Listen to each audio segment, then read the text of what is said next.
there, and welcome to today's video. For today's video, we're going to be closing off the year with a 2022 build. Now, I know it's still 2021 today, but since I only upload on Fridays and midnight is when the year ends, I decided, hey, might as well get 2022 started already. Now, last week, coincidentally, on December 22nd, I posted this build as a shell challenge, which I just found a bit funny because, December 22nd, 2022. Haha. But enough about my bad jokes. This build was the number 2, as you probably saw at the beginning, and what I basically did was I just copied it and inverted it and basically said, hey, make this a something. It doesn't have to be a house, it doesn't have to be a community lot, just don't move the walls that are already there. You can do basically anything else you want from there. But I, of course, wanted to make it a house. I figured I've made a maple leaf into a house. I'm pretty sure I can make this into a house as well. But boy, was that a challenge. I don't think the challenge so much was the angles or anything like that. Obviously, it was trying to figure out where to place stuff, but it was also trying to figure out where to place the windows. I did consider roofing it normally for a split second and decided completely against it, specifically because I remembered roofing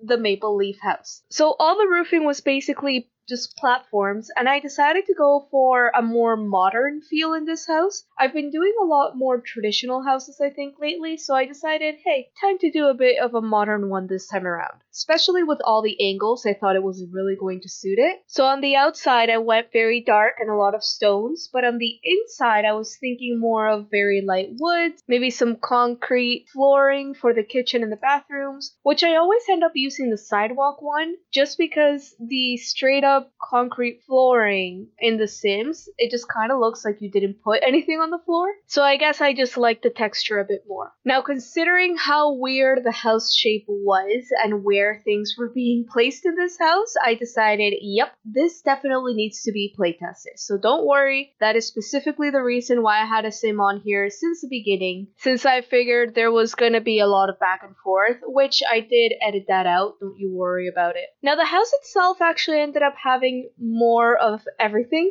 than I expected. I ended up putting 3 bedrooms in here, all with their own bathroom. And the one room I ended up making into an office, but if you really wanted to, you could make this a 4-bedroom house. You would have to kind of fit in a full bathroom in that one office room though, just because each bedroom has their own bathroom. That was the way that the corners were going to really work on this one. And the one bathroom that isn't through a bedroom is only a half bath.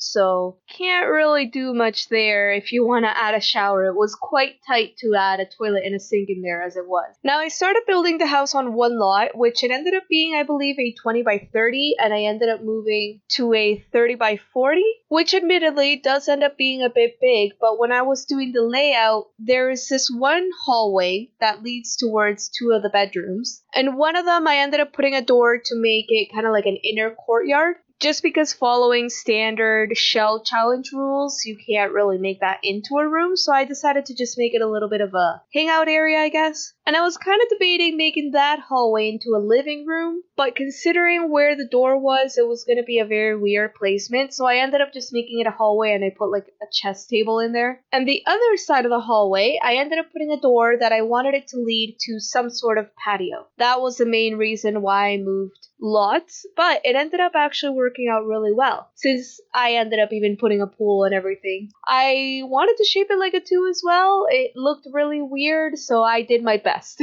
But all in all, weird shapes and weird style in general, I really enjoyed this house. I've said this every time I do a shell challenge, but I really enjoy shell challenges in general. It gets you out of your comfort zone, it makes you do something you probably wouldn't ever do, and it gets you thinking. Sure, I only build base game because I really do think that there's so much that you can do with base game. But if you did have all the packs, I think this is one that you would have really gone ham on. I even debated making this 2 floors since we finally got that, I think it was industrial kit, where they put that one window as art and never actually included it in the pack. They actually gave it to everyone now since it's in the base game. So part of me wanted the 2 floors just to use that window and make it maybe something even a bit more industrial, but there's no matching windows besides the arched ones, and I figured that's more for a tall wall build that you're making into a loft by using platforms. I just didn't really think it was going to fit this house at all. In fact, I don't even know how often I'll be using that window in general, since we don't really have any small windows that match it, unless I make bathrooms that don't have windows, which, I mean, it happens all the time. But all in all, I gotta say, I'm very pleased with the house. I didn't fully avoid angles, since there was that one bedroom that had angles in it. And it's one of those love-hate relationship things where it's like, I love the angle because it gives you more room than you think, but I hate the angle because it's on an angle and Sims items don't work well with them. But hey, that's all part of the challenge, isn't it? All in all, yes, it ended up being expensive, but hey, I'm quite proud of this one, so if you like it, you are more than welcome to download it. But anyways, we are getting close to the end of this video. Do let me know down below what you think of this one. I want to wish you a happy new year once again, and I hope to see you in the next video. Have a great weekend!